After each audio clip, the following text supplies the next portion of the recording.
బంగారం తాకట్టులో ఉందా? నెల నెల వడ్డీ కట్టలేకపోతున్నారా? ఆచారి గోల్డ్ 9030022345.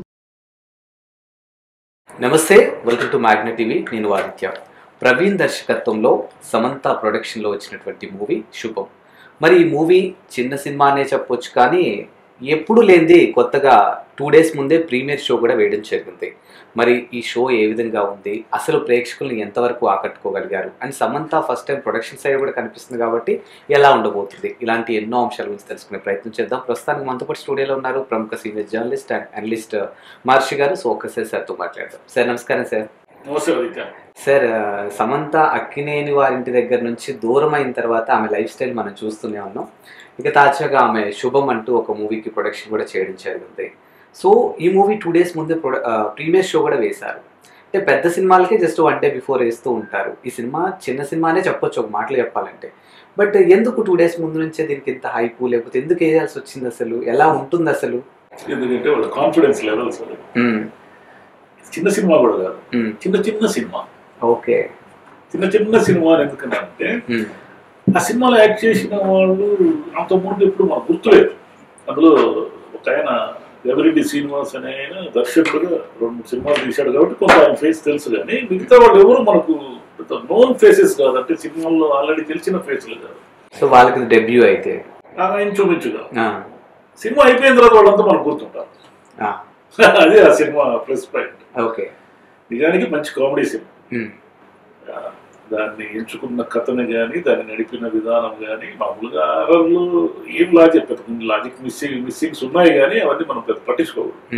సినిమా అంటేనే లాజిక్ లెస్ అనుకుంటే ఇంకా అరర్ కామెడీలు ఇంకా అసలు లాజిక్ ఉంటుంది. కొన్ని సరే, అసలు ఏమిటి ఈ కథ అంటే, ఈ కథను చెబితే స్పాయిలర్ అవుతుంది. కానీ వాళ్ళు సమంత గారు మిగతా వాళ్ళందరూ వాళ్ళ ప్రమోషన్స్ లో చెప్పిన మేరకు కథను చెప్తే చాలు. అసలు ఈ కథ ఏమిటంటే, 3 స్నేహితులు వాళ్ళ భార్యలు రాత్రి 9 గంటలకి ఒక టీవీ సీరియల్ చూస్తారు. ఈ టీవీ సీరియల్ చూడడం వల్ల వీళ్ళ మధ్య వచ్చిన ఇబ్బందులు ఏమిటి, ఆ టీవీ సీరియల్ వీళ్ళ మీద చూపించిన ప్రభావం ఏంటి, అసలు టీవీ సీరియల్ కి అర్రర్కి ఏమిటి సంబంధం? టీవీ సీరియల్ చూడడమే ఒక అర్రర్ అనేది చాలా మంది నమ్మకం. ఎందుకంటే అది సాగుతూనే ఉంటుంది ఏళ్ల తరబడి. మనిషి ఒక డైలాగ్ అంటే ఒక 10 మంది రియాక్షన్లు వేస్తారు. తర్వాత ఒకే చోట నిలబెట్టి డైలాగులు చెబుతూనే ఉంటారు. ఆ సినిమా ఆ సీరియల్ ఎండ్ కాదు కదా, 1 ఏడాది 2 ఏళ్ళు 3 ఏళ్ళు 4 ఏళ్ళు వస్తుంది. ఈ టీవీ సీరియల్ ఏమిటంటే చాలా మందికి ఒక కామెడీ పీస్, దాని మీద ఒక సెటైర్ చేసి దాన్ని కామెడీ కనెక్ట్ చేసి కొంత హారర్ని మిక్స్ చేసి ఆ సినిమా నడపడం అనేది ఉంది. ఆ ప్రవీణ్ కాండ్రేగుల్ అనే సినిమా బండి అని ఒక సినిమా తీశాడు. అంటే సినిమా గురించి ఏమి తెలియని వాడు ఒక సినిమా తీస్తే ఎలా ఉంటుంది అనేది ఒక సినిమా తీశాడు. కొంచెం కర్ణాటక యాస తెలుగులో ఉంటుంది, చాలా బాగుంటుంది ఆ సినిమా. మామూలుగా ఏమిటంటే రెండో సినిమా చాలా మంది గండం. ఫస్ట్ సినిమా కొంత బాగా ఆడంగానే రెండో ఛాన్స్ వస్తుంది కదా. ఈ రెండో ఛాన్స్లో తికమక పడతారు. తికమక పడి గందరగోళం పడి ఏదో చేయాలనుకుని కన్ఫ్యూజ్ అయిపోతారు. కానీ ఈయన ప్రవీణ్ ఏమిటంటే రెండో సినిమా గండాన్ని దాటాడు, కానీ సెకండ్ హాఫ్ గండాన్ని దాటలేకపోయాడు. అందరికి మామూలుగా ఎంత పెద్ద దర్శకులకైనా సరే ఇబ్బంది ఏమిటంటే, ఫస్ట్ హాఫ్ వరకు మీరు ఇంటర్వెల్ బ్యాంగ్ వరకు కథని కరెక్ట్గా నడుపుకుంటూ వెళ్తారు. ఎందుకంటే చిక్కుముళ్ళు వేసుకుంటూ వెళ్ళడమే కదా ఫస్ట్ హాఫ్. సెకండ్ హాఫ్లో ఏమిటంటే మీరు ఫస్ట్ హాఫ్లో చూపించిన వాటన్నిటికీ జస్టిఫికేషన్ చేయాలి. దాని చిక్కుముళ్ళు విప్పి అయ్యా ఇది కథ, ఫస్ట్ హాఫ్లో వాళ్ళ బిహేవియర్కి ఇది కారణము అని చెప్పాలి. కానీ అది కష్టం చాలా మందికి. ఈయన కూడా ఏం చేశాడంటే ప్రవీణ్ సెకండ్ హాఫ్లో కొంచెం తడబడడం వల్ల ఏమైంది అంటే సినిమా డ్రాప్ అయింది. ఫస్ట్ హాఫ్లో ఉన్నంత కామెడీ సెకండ్ హాఫ్లో లేదు. అయినా కూడా డ్రాప్ అయిన సినిమా మళ్ళీ మెల్లిగా లేచి నిలబడి క్లైమాక్స్కి సెట్ అవుతుంది. కొంచెం క్లైమాక్స్ కూడా కన్ఫ్యూజన్గా ఉంది, క్లైమాక్స్ కూడా ఇది కొంచెం గందరగోళంగానే ఉంది సినిమా. కానీ టీవీ సీరియల్ అనే ఒక కాన్సెప్ట్ మీద నిజానికి ఈ కథ ఎప్పుడు జరిగి ఉంటుంది, ఇది యాక్చువల్గా 1990 ఆ ప్రాంతంలో జరిగినట్టుగా అనిపిస్తుంది. ఎందుకంటే ఇంకా కేబుల్ టీవీలు డిష్లు అప్పుడప్పుడే కొత్తగా వస్తున్నట్టు అనిపిస్తుంది. కానీ మన కథాకాలం ఏం పెద్ద చెప్పరు. కానీ సీరియల్స్కి ఆడవాళ్ళు అడిక్ట్ అయితే వాళ్ళకి ఆ సీరియల్లో ఉన్న పాత్రలతో ఎక్కువ మమేకమైపోతే ఆమె ఎవరు ఇంత మునుపు కూడా ఏదో వంటలక్క తన భర్తను చేరుకుందా లేదా అని ఒక యాడ్ ఇస్తారు. కార్తీక దీపం అది మామూలుగా ఏమిటంటే ఒక యాడ్ కూడా ఉంటుంది, వచ్చే వారం చూడండి ఇది అనేది ఒక యాడ్ ఉంటుంది, ఒక క్యూరియాసిటీ క్రియేట్ చేసేది. అందుకని మామూలుగా నేను చాలా మందిని చూశాను కూడా. నేను టీవీ సీరియల్స్ ఈ మధ్య చూడడం లేదు, కానీ నేను ఒకప్పుడు టీవీ సీరియల్ రాశాను కూడా. టీవీ సీరియల్ రాయడం అంటే ఏమిటంటే, అంటే ఊరికే వాళ్ళని ఎగతాళి చేయడం నా ఉద్దేశం కాదు, ఉన్న వాస్తవం చెప్తున్నా. టీవీ సీరియల్కి రాయడం అంటే కొళాయిలో నీళ్లు తిప్పినట్టు డైలాగులు రాయడమే, అంతే. రాస్తూనే ఉండాలి. కొంతకాలానికి మనం ఏం రాసామో మనకు తెలియదు, వాళ్ళు ఏం తీశారో వాళ్ళకి తెలియదు. అది ఒక ప్రవాహం అనమాట. ఎందుకంటే ఏ వారం కావారం ఏదో ఒక చిన్న క్యూరియాసిటీని కలిపేసి ఆ షూటింగ్లు కూడా ఎవరు రెడీగా వాళ్ళ టైమింగ్స్ కాల్ షీట్లు ఏవో ఉంటే వాళ్ళతో తీసేసి సీన్లన్నీ మార్చేసి అక్కడికక్కడ ఏదో మార్చేసి ఏదో చేస్తూ ఉంటారు. ఫైనల్గా ఏమిటంటే రేటింగ్ రావడము, కనెక్ట్ కావడం అనేది వాళ్ళ ఉద్దేశం. ఉమెన్ మామూలుగానే ఎక్కువ చూస్తున్నారు. ఓకే, ఇప్పుడు తగ్గింది, కానీ ఈ రీల్స్, సోషల్ మీడియా, ఈ రకరకాల ఇతర వినోదాలు వచ్చేసరికి ఉమెన్ కూడా టీవీ సీరియల్స్ చూడడం తగ్గించారు. కానీ అంత మాత్రాన ఏం తక్కువ ఏం లేదు. ఇప్పుడైతే పగలు రాత్రి కూడా టీవీ సీరియల్స్ వచ్చేటివి, మీకు గుర్తుందో లేదు, ఉదయం టీవీ సీరియల్స్ వచ్చేటివి, మధ్యాహ్నం వచ్చేటివి, రాత్రి ఎలాగో ప్రైమ్ టైంలో బోలెడు వచ్చేటివి, 11-12 వరకు కూడా వచ్చేటివి. ఈ టీవీ సీరియల్స్కి సంబంధించి ఒక కథని కనెక్ట్ అయిన కొంతమంది ఆడవాళ్ళు వాళ్ళు ఎలా విచిత్రంగా బిహేవ్ చేశారు, అసలు ఏమిటి కారణం? ఇది హారర్ మూవీ అనే సార్? అసలు ఇది హారర్ మూవీనే, కానీ ఇది కామెడీతో కనెక్ట్ చేయడం వల్ల మనకేమి భయం కలిగించే సంఘటనలు ఏమి ఉండవు. ఓకే, భయం కలిగించే విధంగా వాళ్ళ గెస్చర్స్ ఉన్నా, వాళ్ళ ముఖ కవలికలు ఉన్నా మనకు నవ్వొస్తూ ఉంటుంది. ఓకే, ఎందుకు నవ్వొస్తూ ఉంటుందంటే ఈ మొగుళ్ళు పడుతున్న ఇబ్బంది, తిప్పలు ఉంటాయి, ఈ మొగుళ్ళు పడుతున్న తిప్పలకి మనకు నవ్వొస్తూ ఉంటుంది. ఓకే, ఆ కొత్త యాక్టర్లతో కూడా అంత నీట్గా కామెడీని కనెక్ట్ చేయడం అనేది నిజంగా దర్శకుడు గొప్పతనమే.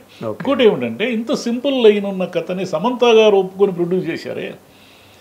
నిజానికి మామూలుగా అయితే ఇది ఎవరికైనా చెప్తే ఏం బాసు, ఏం మాడుతున్నావు బాసు, టీవీ సీరియల్తో చూడసే ఆడవాళ్ళ మీద కథ అంటే అది కూడా టీవీ సీరియలే కదా అని అంటారు ఎవరైనా. డెఫినెట్గా నిజానికి ఈ సినిమా కూడా కొన్ని చోట్ల టీవీ సీరియల్ లాగానే ఉంటుంది, తెగదు, సన్నివేశాలు తెగవన్నమాట. కానీ సమంత ఒక 2 సీన్లలో కనిపించినా కూడా అమ్మాయి చాలా బాగా చేసింది. ఒక చిన్న క్యారెక్టర్ వేశారు సినిమాకి, ఆ క్యారెక్టర్కి పెద్ద ఇంపార్టెన్స్ లేదు కానీ, బట్ ఆ సినిమాకి ఆ క్యారెక్టరే మలుపు తిప్పుతుంది ఆ కథని. ఓకే, సమంత గారు దీన్ని ఒప్పుకొని ప్రొడ్యూస్ చేయడము, ఇది నో డౌట్ రేపు పొద్దున రిలీజ్ అవుతుంది. ఇది నో డౌట్ ఖచ్చితంగా జనానికి నచ్చుతుంది. పూర్తిగా అంటే బ్రహ్మాండంగా నచ్చుతుందా, హిట్టా గిట్టా అవన్నీ నేను చెప్పలేను, కానీ జనానికి ఆ మేరకు కామెడీ, ఆ మేరకు నవ్వించే సినిమాలు లేవు కాబట్టి ఇప్పుడు అది ప్రవీణ్ గొప్పతనం అని కూడా నేను అన్ను, కానీ ఆ మేరకు కామెడీ తీసేవాళ్ళు కూడా లేరు ఇప్పుడు. సమంత బ్రాండ్ ఈ సినిమాకి ఏమైనా వర్కౌట్ అవుతుంది సార్? అంతే కదా, ఇప్పుడు సమంత ప్రొడక్షన్ అనే బ్రాండ్ వల్లే నిన్న ప్రీమియర్లు అవి ఇవి వేసి ఆమె ప్రచారం చేస్తూ ఉంటే దానికి ఒక బ్రాండెడ్ వాల్యూ వచ్చింది కదా. నిజానికి ఆయన సినిమా బండి తీసి కూడా 2 ఏళ్ళు అయినట్టుంది. ఆయన అందులో ఉన్న నటుల వాళ్ళు ఎవరికి తెలియని కూడా తెలియదు.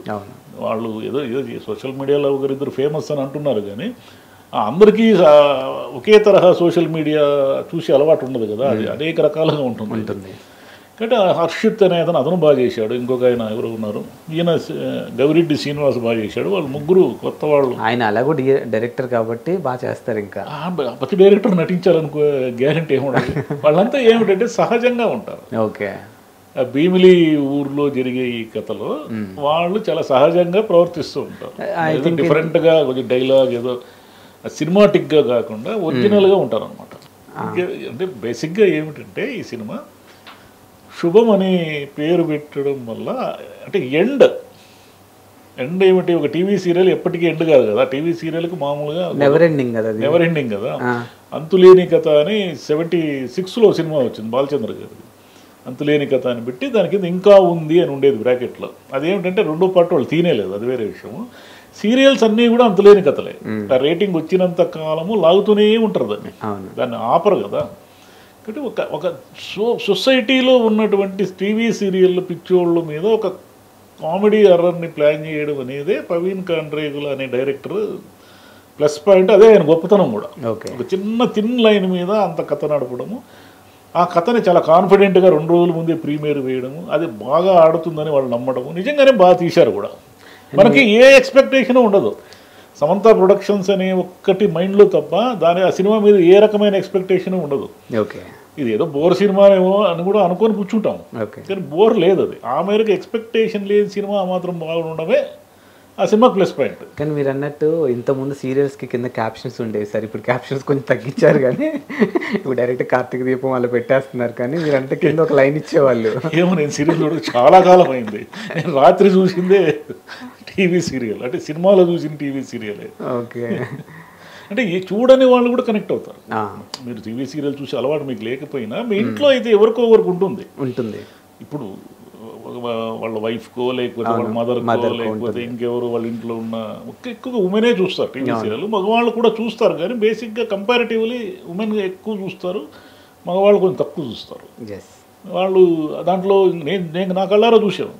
ఆ సీరియల్లో ఇన్వాల్వ్ అయిపోయి వాళ్ళతో పాటు ఏడ్చి మళ్ళీ వీళ్ళు చర్చలు కూడా. ఇప్పుడు ఆమె ఏదో ఉంటుంది కదా, సుబ్బలక్ష్మి ఇంతకీ కలుస్తుందంటావా, రేపన్నా కలుస్తుందే వదినా మొగుండి అంటే, ఏమోనమ్మా వాడు ఏం తిప్పలు పెడుతున్నారు తల్లి, దాన్ని బతుకునిచ్చేటట్టు లేదు తల్లి, ఈ వారమన్నా ఏమన్నా వాళ్ళు కలుసుకుంటారు అని మాడుకునే వాళ్ళు నేను చూశాను నా కళ్ళతో. అయ్యో ఎందుకు లేదు సార్, వీళ్ళు ఓన్ చేసుకుంటారు క్యారెక్టర్లు, కాబట్టి అతను బాగానే పెట్టాడు, పల్స్ పెట్టాడు. ఎస్, అంటే ఇప్పుడు జనాలకు కూడా రొటీన్ అయిపోయింది, love action movies, commercial movies. ఇది కాస్త డిఫరెంట్ మూవీ కదా, నవ్విచ్చే సినిమాలు లేవు. అంటే ఊరికే కమెడియన్స్ ఉన్నంత మాత్రాన నవ్వు ఉంటుందని గ్యారెంటీ ఏమి. మనం చాలా తక్కువ ఏమిటంటే ఒక 5-6 మంది కమెడియన్స్ ఉంటే అదేదో సినిమా భలే కామెడీ ఉంటుంది అనుకుంటాం. అది భయంకరమైన బోర్ ఉండే అవకాశం ఉంది. ఇట్లా ఏమీ ముద్ర లేని వాళ్ళు కామెడీ క్రియేట్ చేస్తే ఎక్కువ కామెడీని ఫీల్ అవుతాం. ఎస్, అండ్ ఈ మధ్యకాలంలో జనాలకున్న స్ట్రెస్ లైఫ్కి ఇలాంటివి కరెక్టేలేండి, ఇది ఔషధం, మెడిసిన్ లాంటిది. అదే అంటే సినిమాలు ఏమిటంటే మరి మీకు 2 గంటలు నిడివే కానీ 2 గంటలు నవ్విస్తుందని నేను చెప్పను, కానీ ఎక్కువ సమయము మీరు నవ్వుకునే అవకాశం ఉన్న సినిమా ఇది. కొంచెం మధ్యలో డ్రాపింగ్ ఉంది సినిమాకి, అంటే సెకండ్ హాఫ్ నేను చెప్పాగా కన్ఫ్యూజన్స్ ఉన్నాయని. ఆ సినిమా కథను ఎలా విప్పాలో తెలియక ఎటేటో పోతాడు. సరే ఓకే, అవన్నీ కూడా ఓకే. చూద్దాం ప్రేక్షకులు దీన్ని ఎంతవరకు యాక్సెప్ట్ చేస్తారని. Thank you sir. Thank you.